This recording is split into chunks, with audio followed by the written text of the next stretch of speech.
c'est toujours une expérience quand on fait les jeux.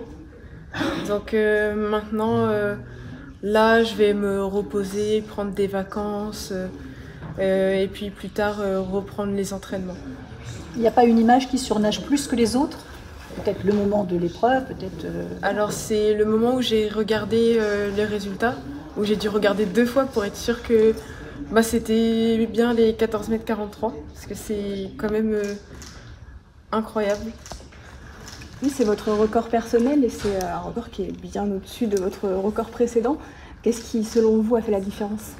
Alors c'est déjà plus de travail sur la technique, la force, et aussi j'ai pu rencontrer un préparateur mental et une sophrologue qui m'ont beaucoup aidée.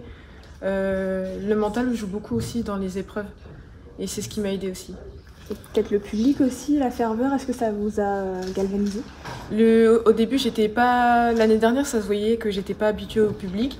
J'ai appris et le fait d'avoir autant de public dans le Stade de France, finalement, ça m'a donné une force supplémentaire. Rappelez-nous pourquoi vous étiez dans l'eau pendant 2 ans et demi pour vous entraîner finalement. C'est ça, je suis venue à l'eau parce qu'il y avait plus de structures préalables pour moi. C'est vraiment pour m'entraîner. Vous pouvez nous raconter aussi la cérémonie de clôture, on vous a beaucoup vu. Hein. Oui, oui, j'étais parmi celles et ceux qui ont pu éteindre la flamme.